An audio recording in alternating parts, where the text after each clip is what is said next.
I always thought my life was simple, but somehow full. I'd wake up in the morning to sunlight slipping through the blinds, holding a warm cup of coffee, gazing out at the trees swaying gently along the street. On quiet days, I'd sit at my little desk in the living room, surrounded by stacks of books, notebooks, and my laptop, writing the kinds of stories only I could understand. No deadlines, no pressures, just the schedule I set for myself. Those moments felt like pure freedom, a time when I could breathe, think, and be fully alive. I'm a part-time teacher, teaching high school literature classes. The work isn't overwhelming, but it keeps me busy during the week. The pay isn't extraordinary, but it provides a sense of stability. What truly makes me feel alive, though, is writing. Writing lets me leave behind the fake masks of everyday life, letting my thoughts and emotions spill naturally onto the page. It's where I feel myself most fully. But alongside that passion, there's another side of me, one that few people know. Back in the day, I wrote romance stories purely for fun, to escape, to pass the time. Mafia romances, pirate romances, name it. They weren't high art. They weren't anything anyone would call literary. But I enjoyed writing them. I polished them over a few weeks, posted them online, and then forgot about them. One day, I realized people were actually buying and reading them.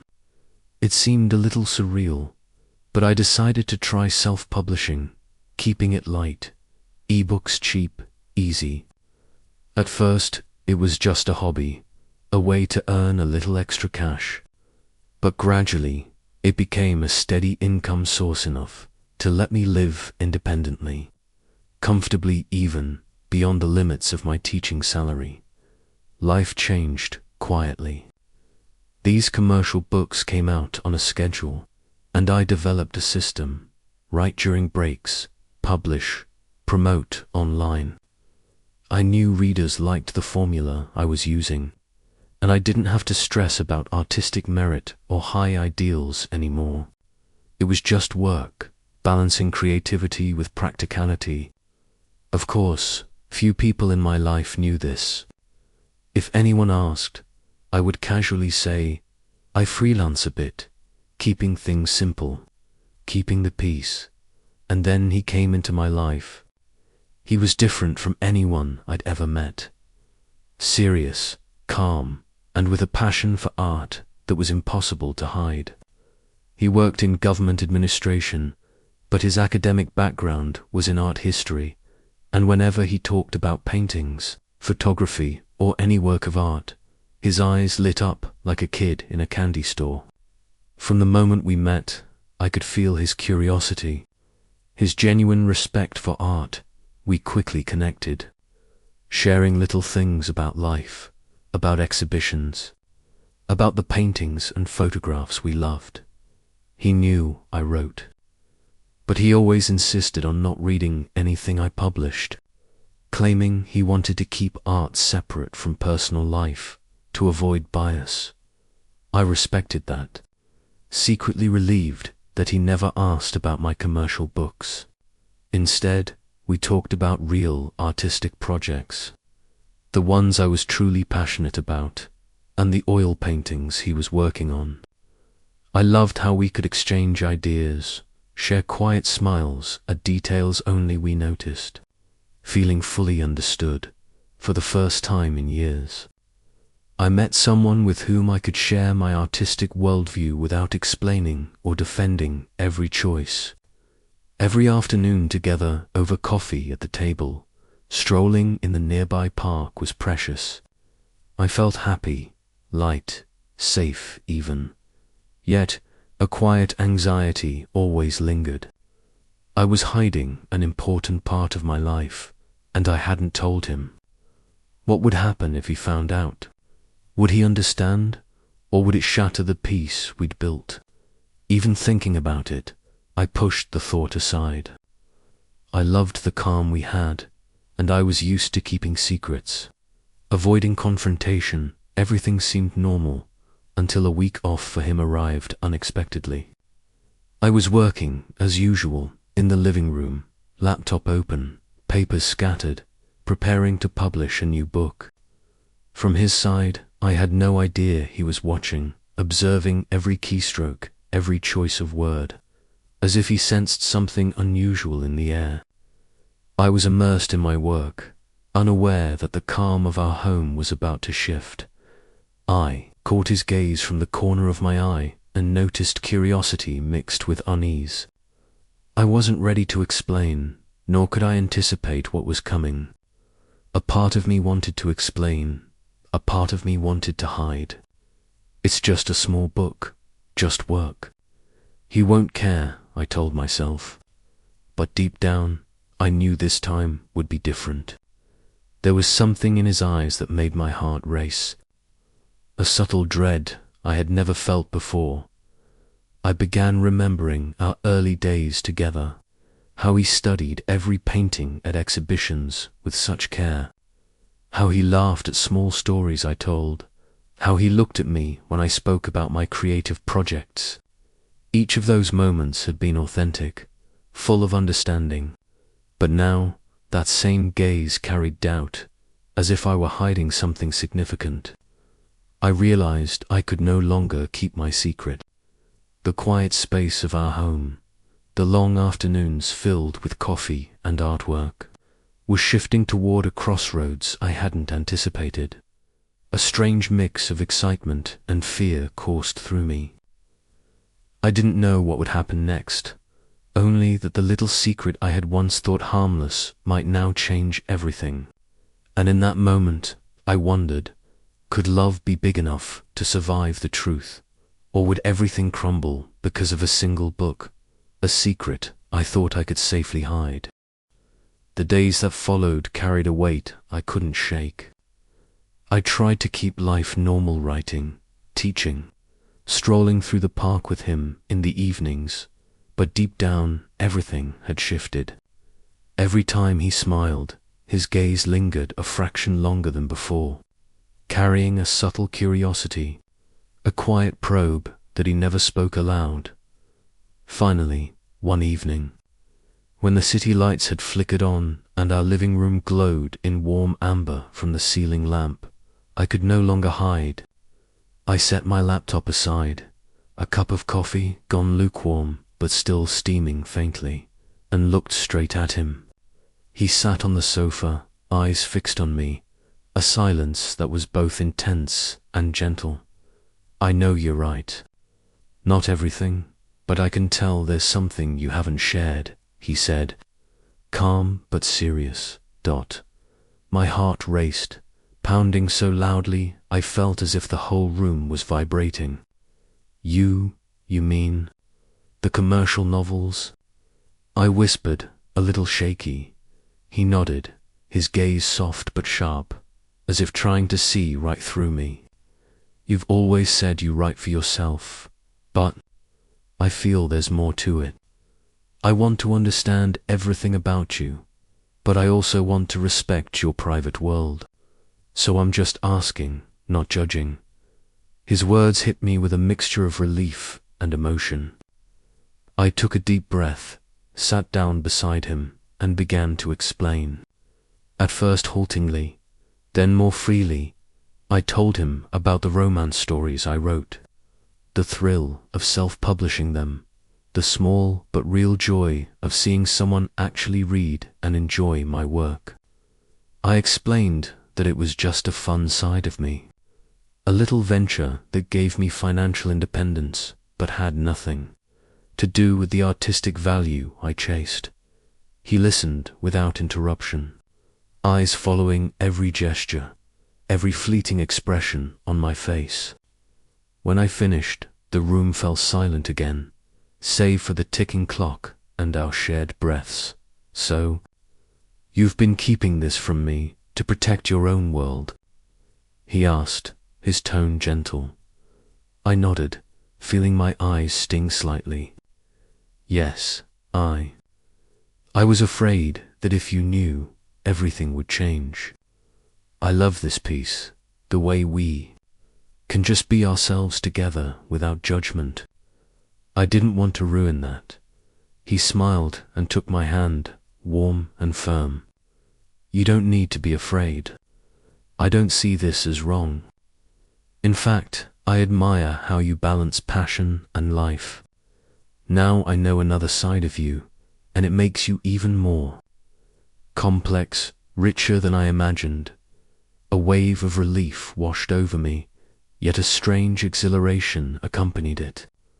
I realized that sharing this secret didn't destroy anything, as I had feared. On the contrary, it opened a door for deeper understanding between us. That night, we sat by the window, watching the streets glow under soft golden lights. He talked about the paintings he was working on, his plans for a small exhibit in the coming months. I shared ideas for a serious writing project I had long hesitated to start. We laughed, exchanged perspectives, and I felt a closeness I had never known before. Yet even in this newfound safety, I knew not everything would be smooth. The first secret was out, but there were still challenges ahead, external pressures, potential misunderstandings, and choices we would inevitably face. In that quiet moment, I realized something important. Love isn't always easy, but trust and the willingness to face the truth determine its strength. And for the first time in years, I felt brave enough to live fully in both worlds, my private creative life and this real, honest love. But as I lay my head on the pillow that night, one thought crept in. Will revealing this one truth be enough to keep everything intact? Or are there other secrets, corners of my life I've yet to show, waiting for the right moment to emerge? The days after I revealed my secret passed, but they were no longer the same as before. I felt a mixture of relief and heaviness. Relief, because I no longer had to shoulder the secret alone. Heaviness, because a subtle tension had begun to weave into the ordinary moments we once took for granted. It wasn't anger or judgment. It was a quiet awareness that things were changing. The peaceful space of our long, quiet afternoons with coffee now seemed draped in a thin layer of caution. Every glance, every gesture carried weight, demanding consideration. He had become noticeably more attentive. He would pause when I typed on my laptop, watching me with a quiet intensity, asking questions about my creative process, but never mentioning my commercial novels. I appreciated his delicacy, yet a small knot of anxiety remained. I wondered, did he truly understand the complex world I was balancing, or was he only seeing the surface? And if one day he pushed too far, would the walls I had built to protect us both crumble? One afternoon, we decided to visit a small gallery downtown. The space was quiet, flooded with light from large glass windows. Each painting and photograph was arranged with meticulous care, inviting contemplation. He walked beside me, occasionally brushing my hand lightly, as if to reassure me that no matter the chaos outside, we were still together. We stopped in front of a series of black and white portraits. The faces were frozen in raw, vulnerable moments, simultaneously fragile and haunting. I began to speak, pointing out subtle details created by the light, the way shadows blended with wrinkles, the nuances most people might overlook. He listened, nodding, his eyes bright with curiosity. Then he said something that made my chest tighten. You always notice details that others miss. Writing is the same for you, isn't it? You see the invisible in people, in moments. I wonder, do you see me the same way? My heart skipped a beat. I didn't know how to answer. I try, I whispered, though even to myself it felt like too small a response. He didn't press me further, but the air between us had shifted. His curiosity was no longer just about art, it was about me, the real me, the sides I had never shown. And I realized that the next secret I had was not going to stay hidden forever back home. I opened my laptop to continue the new book, but the words felt heavy, almost forced. Each time I paused, I caught his gaze from the sofa, tense, steady, and silent. For the first time, I felt it.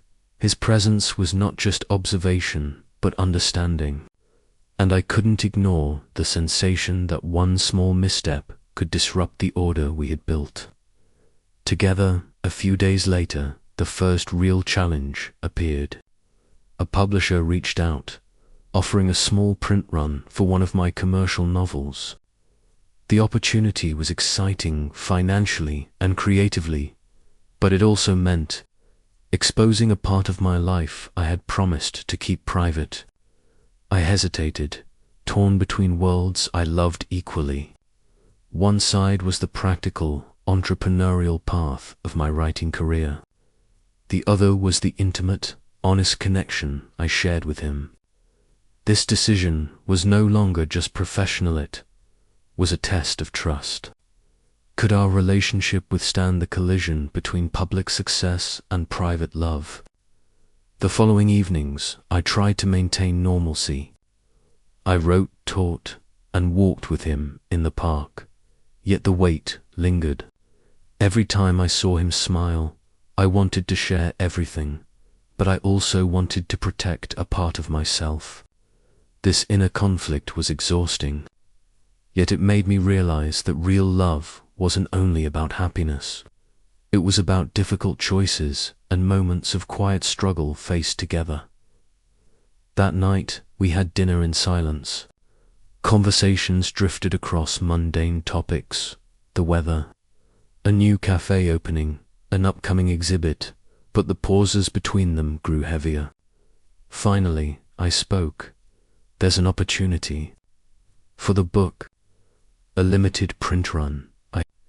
I don't know if I should take it. He studied me, his eyes calm but searching, his hand resting over mine.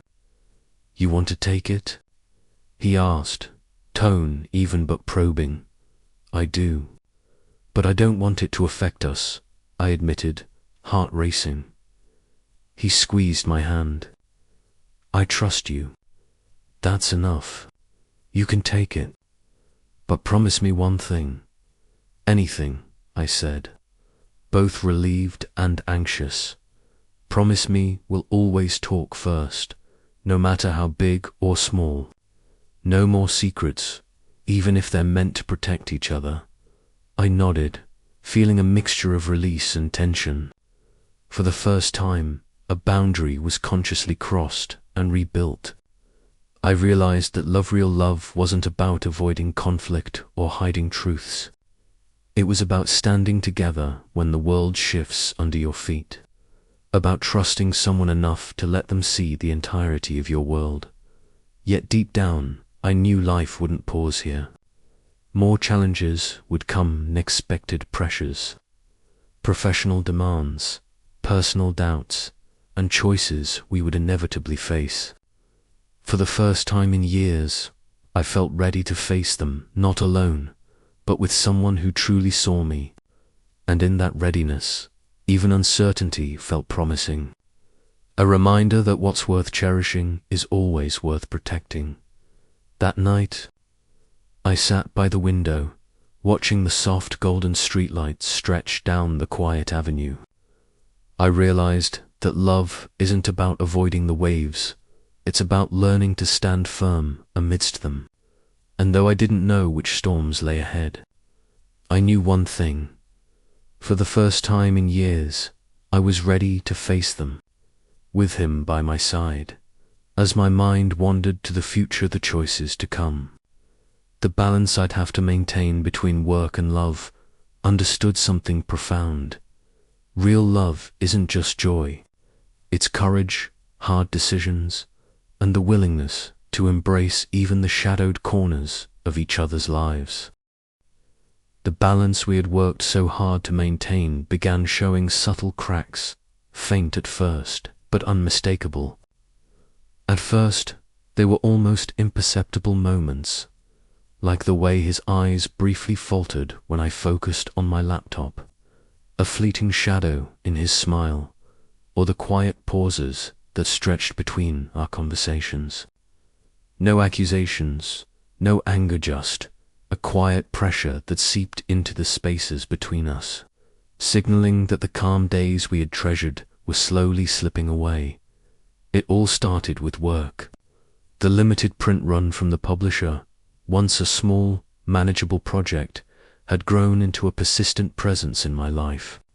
Emails, calls, edits, cover designs, promotional details, my days became consumed, pulling me away from the quiet afternoons I used to cherish with him.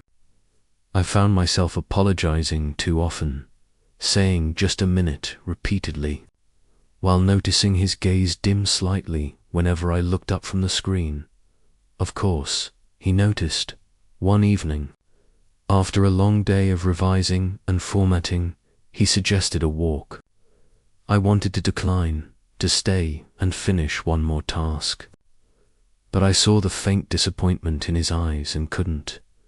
We walked in silence through the nearby park, the crisp autumn air carrying the scent of fallen leaves, streetlights flickering on one by one, busy. He asked quietly, breaking the stillness. More than usual, I admitted. It's just this project. It won't last forever. He stopped walking and turned to face me. I get that, but it feels like you're here, but not really. Like I'm only getting the part of you that's left after everything else. His words struck me harder than I expected. I wanted to reassure him, to explain that he was still my priority, but I didn't know how to do it without sounding defensive or as if I was failing at balancing two worlds. I'm trying, I whispered, my heart pounding. Really trying. He looked at me for a long moment, searching my eyes, then nodded. I know, he said. It's just, I miss us. In the following days, the tension became more noticeable. A minor misunderstanding at the gallery we had visited for inspiration sparked a small disagreement. He wanted to linger, studying a photograph, while I worried about meeting a client. I tried to explain, but my tone came out sharper than intended. He remained calm, but I felt the weight of disappointment in his silence. For the first time, I noticed a slight hesitation when he reached for my hand, a quiet distance that hadn't existed before. At home, the silence became oppressive. I wanted to reach out, to reassure him, but words seemed insufficient to bridge the invisible gap forming between us. And I realized that the more I tried to manage my commercial world, the more I felt it pulling us apart. Then came unexpected social pressure. A friend in the literary community recognized me and publicly congratulated me for my commercial novels, unaware or unconcerned that he was standing right beside me.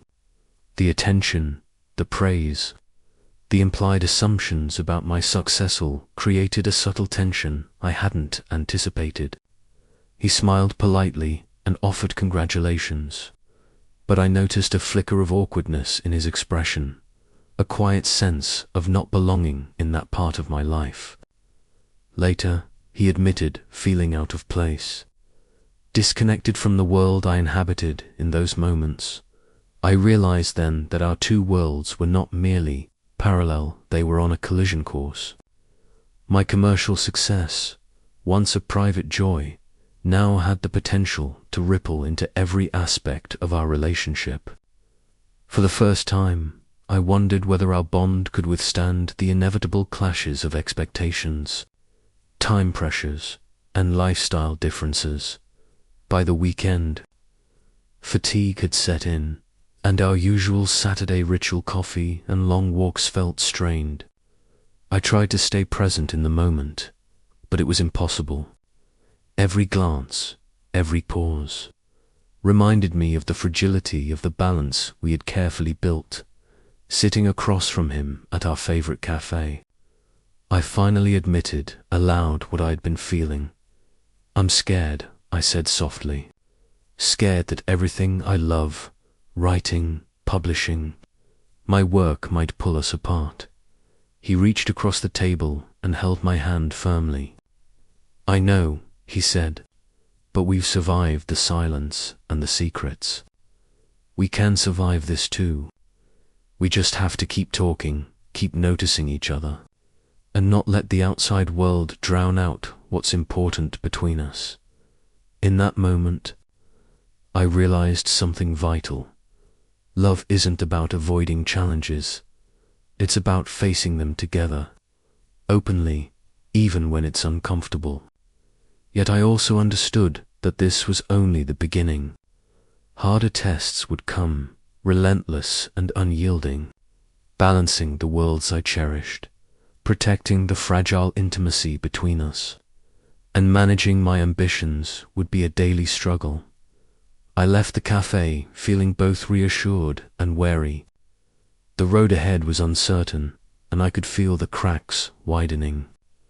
I knew that when they became too big to ignore, we would have to confront them head-on together or apart.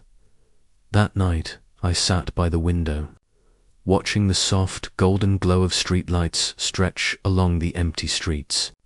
Thoughts about the future, the choices ahead, the balance between work and love circled endlessly in my mind.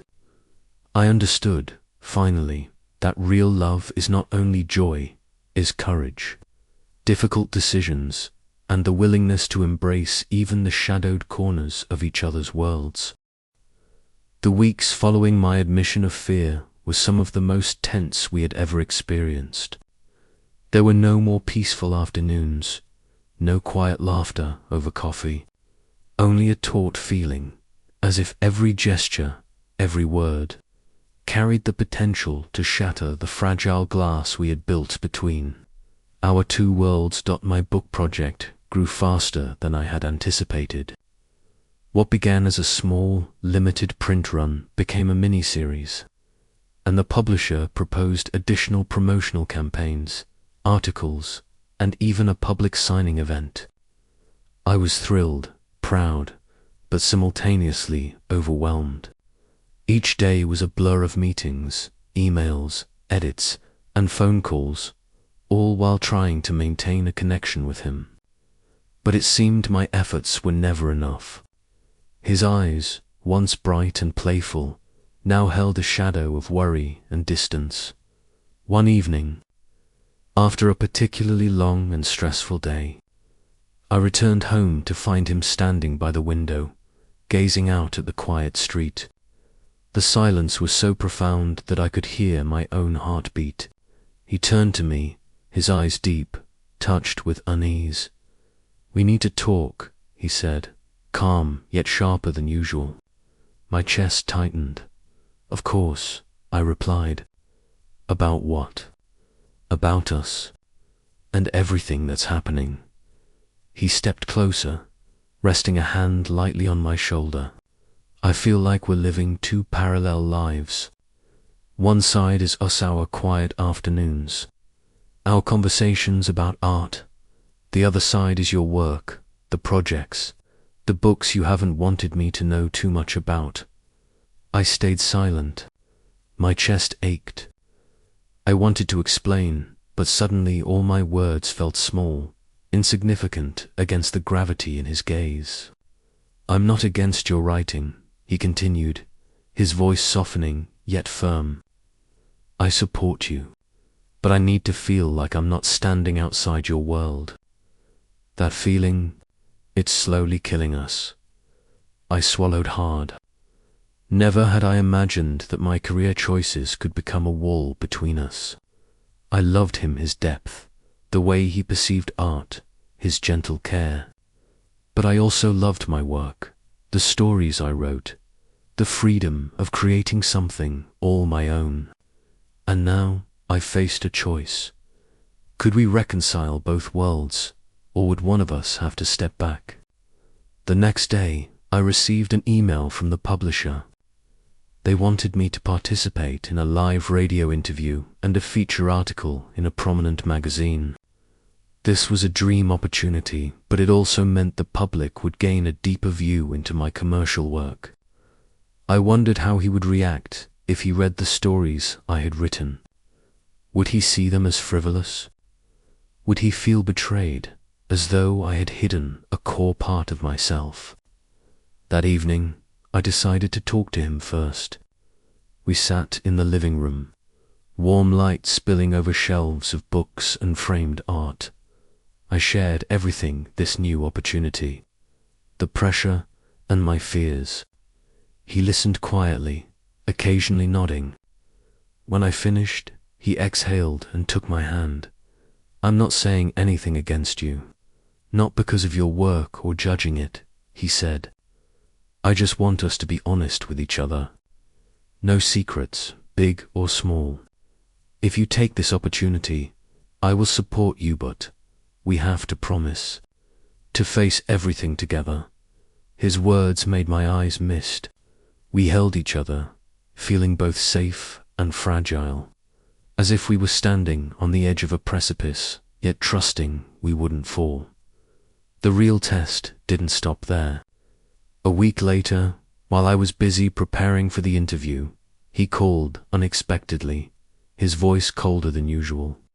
He had heard from a mutual friend that some readers commented on the new book, hinting that parts of it weren't in line with the high art world he cherished. I felt a pang of anxiety. It wasn't a huge deal, objectively, but for him, those opinions had triggered insecurity. We met at our favorite quiet cafe, the tension palpable. He looked at me with a mix of anger and concern. I tried to explain, detailing why I wrote these commercial stories, that they were only a small part of my life, a creative outlet, and a way to live independently. Yet he stayed silent. The distance between us was more than physical. I realized he was struggling to accept this parallel world I inhabited. I felt the weight of the hardest choice I had ever faced in my life: pursue my career, embracing freedom and stability, or slow down, compromising a part of my world to preserve the relationship. We sat in silence for a long time, longer than I could remember. Finally, he spoke. "I love you not just for who you are, but for how you live. But if you can't share everything with me, then we will have bigger problems down the line." I nodded, swallowing the lump in my throat. My heart ached, yet I felt determined. I realized love isn't just about sweet words or easy moments, it's about hard choices, sacrifices, and the courage to face challenges together. The next day, I called the publisher, confirming that I would participate in the interview, while simultaneously setting boundaries with him. We would share all project-related information directly with each other before it went public. Every major decision would be made together, and no external pressures would interfere with our relationship. The following weeks were exhausting, but also closer than ever. We prepared together, analyzed reader feedback side by side, and made plans as a team. Afternoons that were once peaceful became a time to confront reality, yet in doing so, we gained a deeper understanding of one another. Realized then that love is not about avoiding storms, it's about standing together, no matter how strong the winds. And though more challenges lay ahead, for the first time I felt mature enough to face them, courageous enough to love fully, and capable of living authentically in both worlds, my art, my work, and our relationship. That evening, under the soft golden glow of our living room lamp, we sat side by side, hands entwined, in silence, but it was not empty silence. It was a silence full of certainty and trust. I understood finally, that from this point on, every decision, every step we took had to be guided by love, understanding, and courage. And that was the strength that would carry us through any trial, whether small or formidable. The weeks following my decision to participate in the radio interview and magazine feature were the most tense we had ever experienced. At first, I thought that by being transparent and sharing every piece of information with him, everything would be fine. But reality proved far more complicated. Every call from the publisher, every email from readers, became a potential trigger, making the distance between us increasingly noticeable. One Friday evening, I returned home after a long day of interviews. He was sitting in the living room, bathed in the soft golden light, but his expression was more tense than I had ever seen. I set down my bag and took a deep breath, but before I could speak, he began, "Have you seen the online comments? Some people are saying your books are cheap, not worthy of the image you've always talked about in art." I stayed silent, my heart racing. I had anticipated varied reactions, but I hadn't expected these critiques to affect him so deeply. I tried to explain that commercial novels were just a small part of my life, a creative outlet, a way to maintain independence, not a reflection of my artistic values. But he looked at me with a mixture of sadness and disappointment, as if it weren't just the public criticism, but the fact that I was continuing down this commercial path that made him feel disconnected from me the next day. The pressure intensified when a book signing event was scheduled for the weekend. I wanted to cancel, but the publisher insisted it was an important promotional opportunity. I felt trapped between two difficult choices: pursue my career and opportunities, or preserve a relationship that already felt fragile. I called him to explain, but he only sighed. "I don't want to hold you back. I'm afraid you're drifting away from me, little by little." Pain and helplessness spread through me. I realized that loving and protecting a relationship wasn't just about understanding or sharing. Sometimes it meant facing decisions that made your heart ache. That weekend, I attended the signing. Fans arrived in droves, congratulating me, asking for signatures. I smiled, chatted politely, but the image of him alone at home, eyes heavy with worry, weighed on me so much I could barely concentrate. I kept thinking, is all this worth it if it hurts the person I love most in the world? That evening, we met at our favorite cafe, the place that had once been our sanctuary. But this time, the atmosphere was tense, more so than ever. He looked at me, silent, then slowly spoke. "You know, I've been thinking about us, about the path you're taking. I'm afraid that one day you'll go too far, and I won't be by your side anymore." I felt my chest tighten. I'm afraid of that, too, I admitted, voice trembling. But I don't want to give up my career. I can't give up my books. They're part of who I am. The silence stretched between us, both of us searching the other's eyes for answers. Finally, he exhaled and took my hand. "I don't want to control you. I just want us to be clear, so that wherever you go, I'm still here, and you can share everything with me." I nodded, tears welling in my eyes. I realized that love isn't always simple. It demands courage, and sometimes it requires embracing disagreements while still maintaining respect and care. But the true test didn't end there. A week later, while I was preparing for a podcast interview, he received an email from a colleague about harsh online criticism. Some readers accused me of being too commercial, even comparing my work to lowbrow entertainment. He called me, voice heavy with worry. "I can't help feeling like you're living in a world of your own where I don't belong. We met immediately, sitting across from each other in the cafe where we had first shared personal secrets. I tried to reassure him, explaining that my commercial work was just a small part of me and that he remained the center of my world. But his eyes, filled with a mix of disappointment and worry, made me realize that love isn't sustained by words alone. The following days were a test of patience, understanding, and self. We established new rules. All feedback from readers and opportunities had to be communicated before going public. No external pressures could disturb our relationship. And whenever we felt a gap forming, we had to pause and have honest conversations. I also realized something crucial. I couldn't rely solely on patience or sacrifice.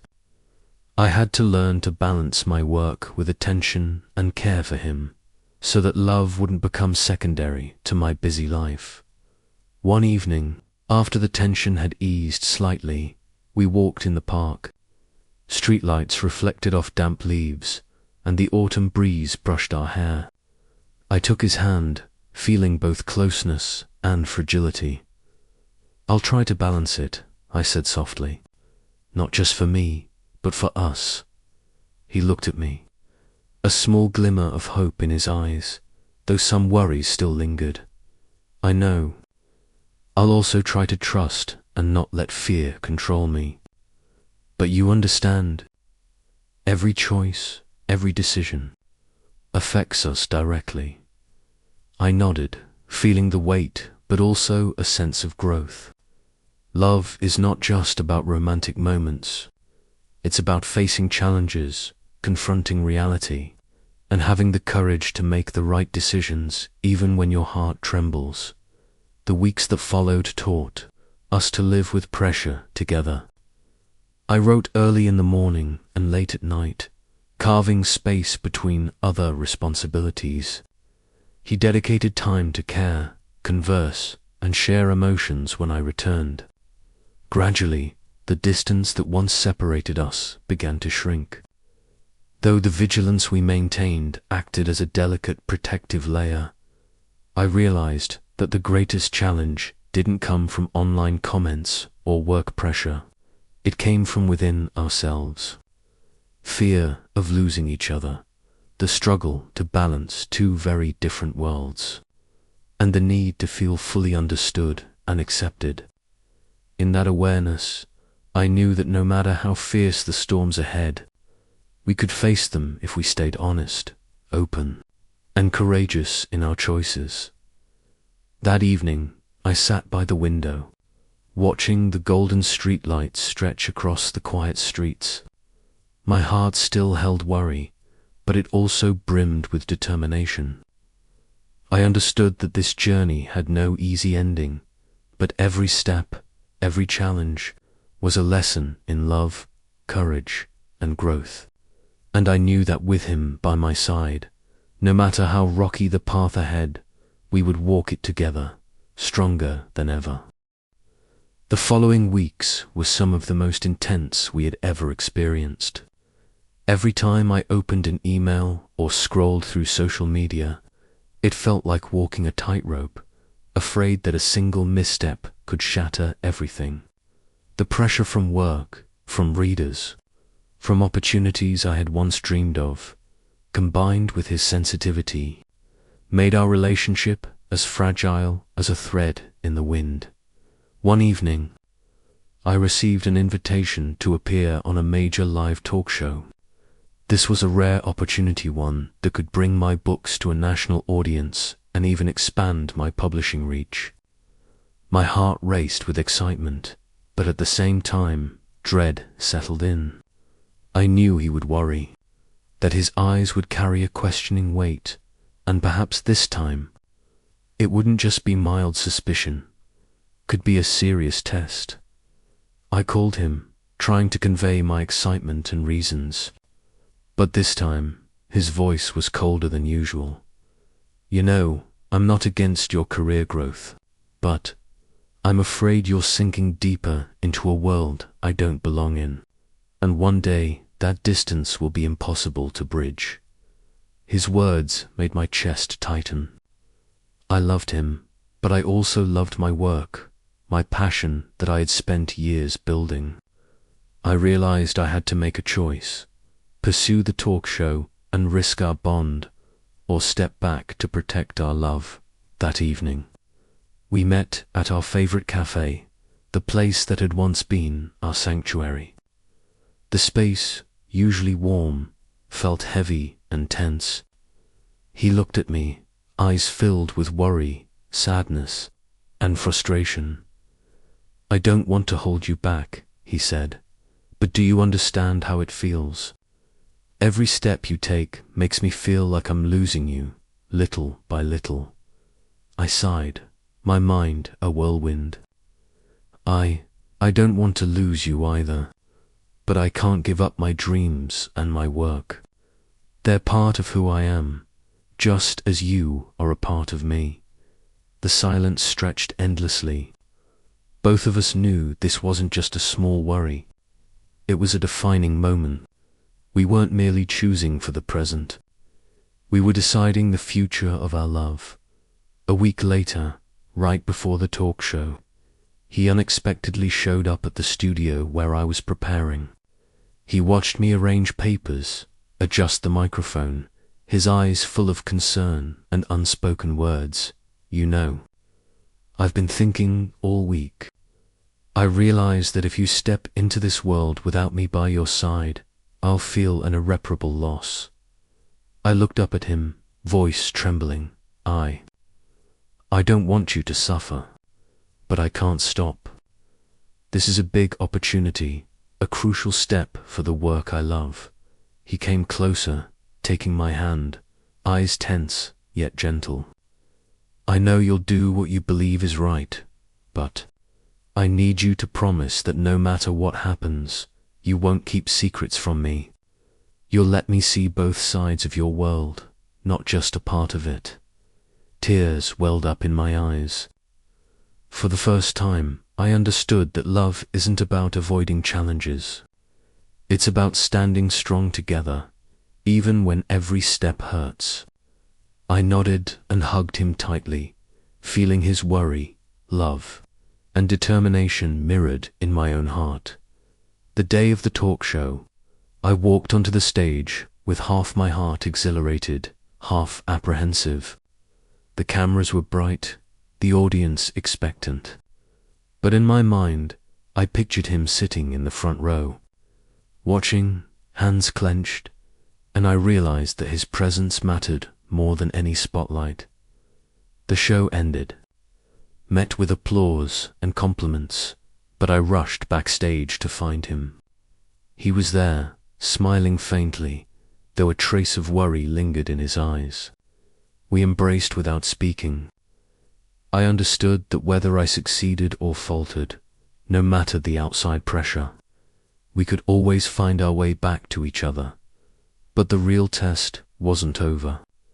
In the following weeks, the pressure from readers, work, and even some online rumors intensified. Some curious people had discovered mixed opinions about my books and even sent direct criticism. He read them, and this time, it wasn't anger or disappointment. It was a sense of emptiness, as if he feared I was living in a world where he didn't belong. We sat down again, this time in my apartment. Soft lights casting shadows over shelves of books and art. We faced the issue head-on. Could love survive if our worlds were too different?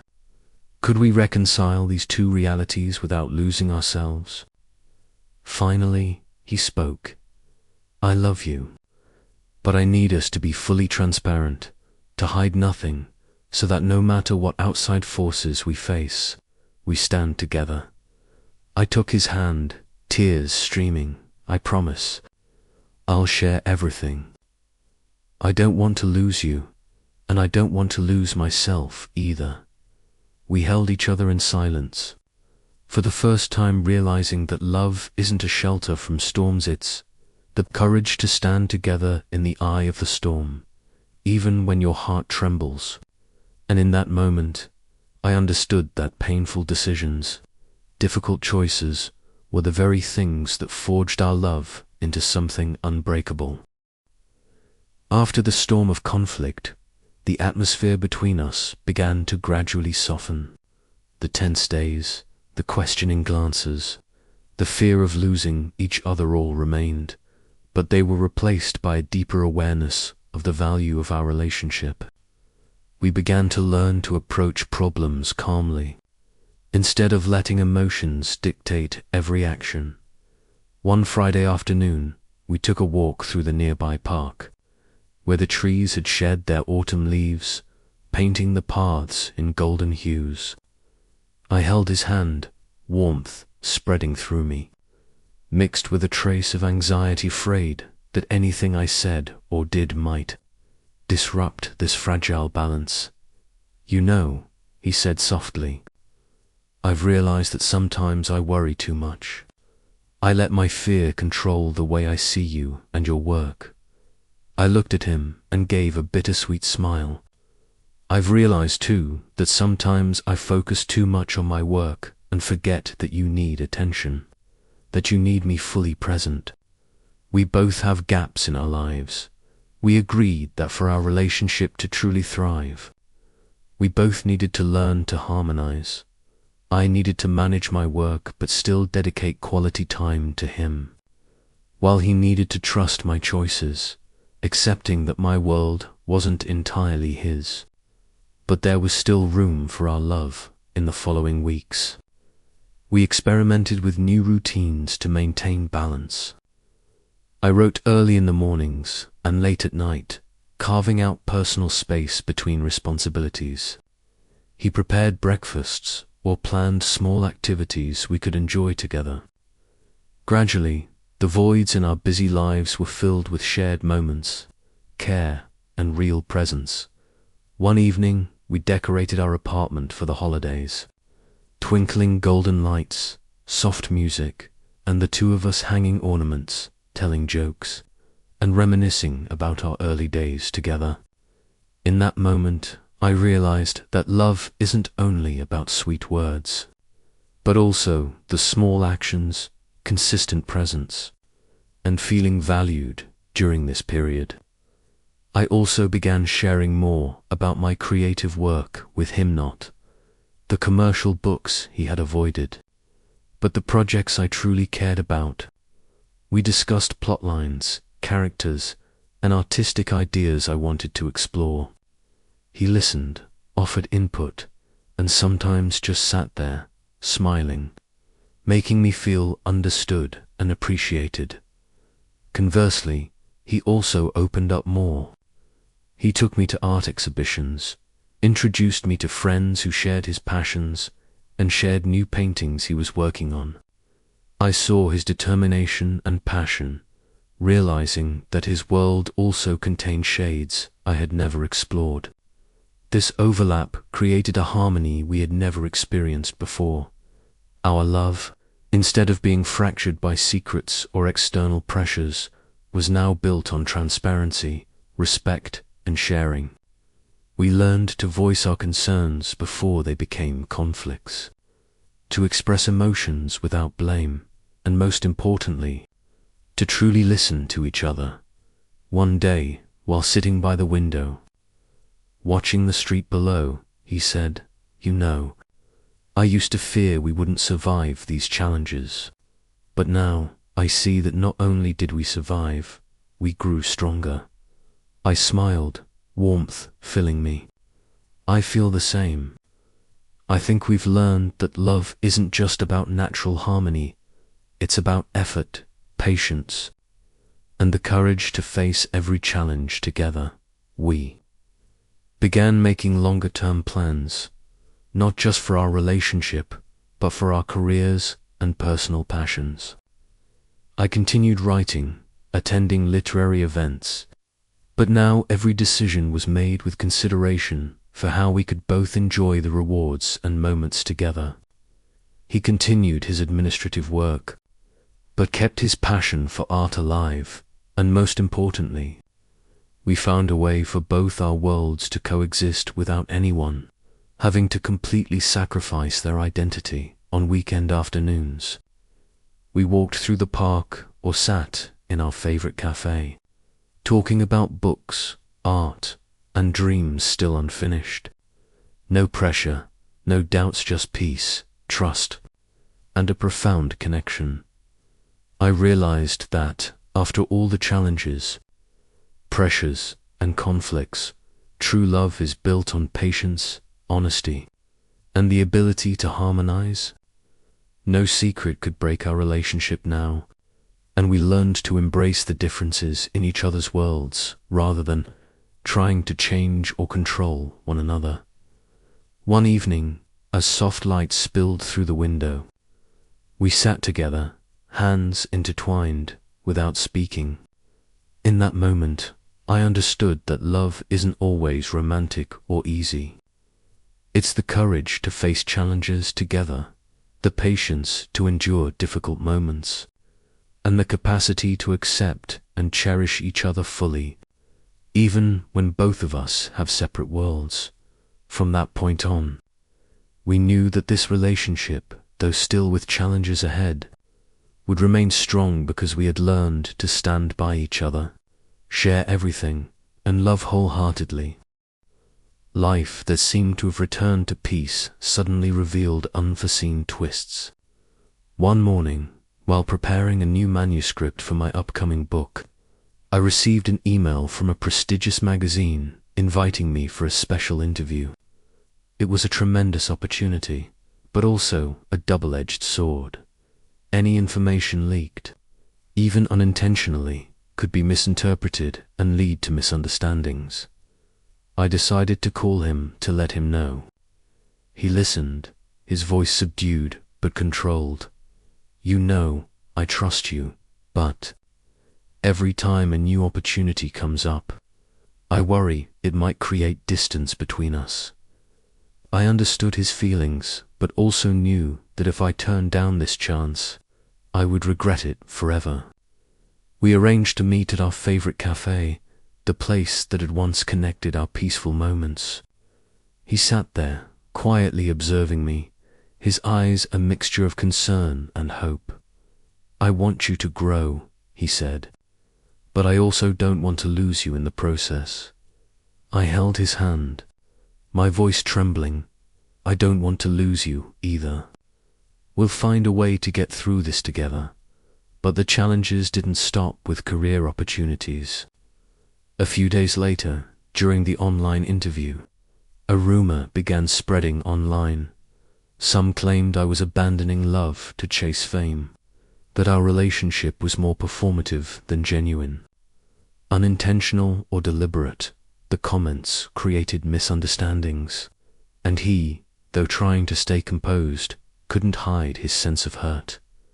That evening, he came to see me, eyes heavy. We sat together in the living room, silent, until he finally spoke. "You know, what people say online, even if not entirely true, makes me feel uneasy.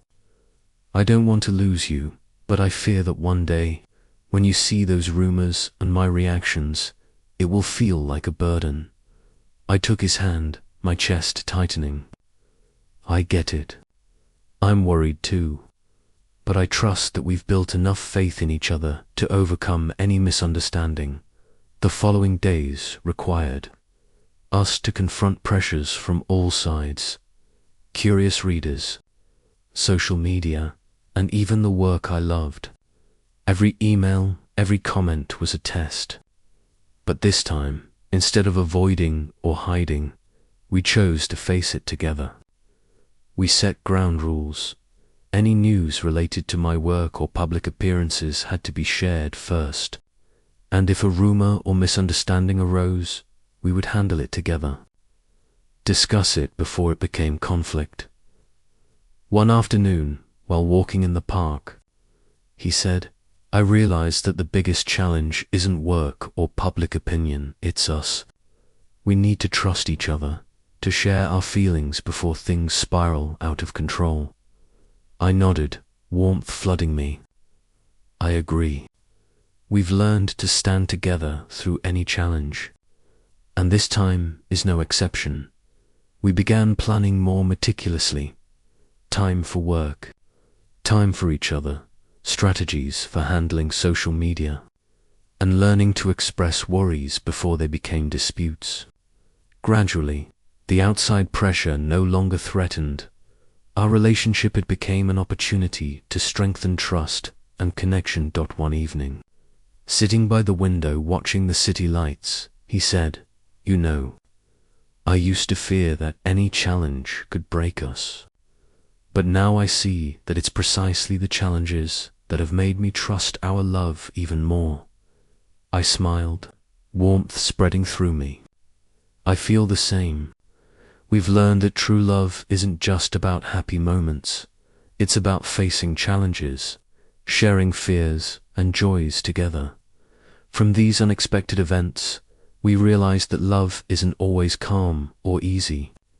It demands courage, absolute trust, and the ability to confront every difficulty together. The external pressures, instead of weakening our bond, became proof of the strength of the love we had built. We knew that many more uncertainties lay ahead, but now we had learned to harmonize differences, maintain trust, and love completely, regardless of the storms to come. Everything seemed to have settled after the recent challenges, but I knew our story wasn't entirely over. Love, trust, and the trials we had faced had brought us to a new crossroads where choices and emotions had to be carefully balanced. One afternoon, I received an invitation to attend a major literary seminar in another city. This was a rare chance to meet authors, editors, and readers on an international level. My heart raced with excitement, but a small part of me worried. How could he agree to go with me when even a single online interview had previously caused tension between us? I decided to be completely honest with him immediately. I told him about the opportunity, the people attending, the schedule, and the possible challenges. When I finished, he was silent, his eyes deep and unreadable. "I know this is a great opportunity for you," he finally said, "but I also feel worried. I don't want you to be exhausted, and I don't want the distance between us to grow." I held his hand, my voice trembling. "I'm worried too, but I trust that we've learned how to overcome every challenge. If we're together, nothing can break us." We decided to plan meticulously, traveling together, arranging private time for me to attend the seminar, but still cherishing meaningful moments together. This was our way of harmonizing, protecting our love while seizing professional opportunities. The seminar arrived, and we went together. The bustling city was alive with creative energy, meeting passionate people and exchanging new ideas. But more importantly, we learned to enjoy each moment together amid the busy, lively atmosphere. We held hands, shared experiences, laughed at small things, and felt a stronger connection than ever. One evening, standing before an art installation at an exhibition, he turned to me, his voice warm and steady. "I've realized that our love isn't always easy, but because of the challenges we've faced, I see that we've become stronger.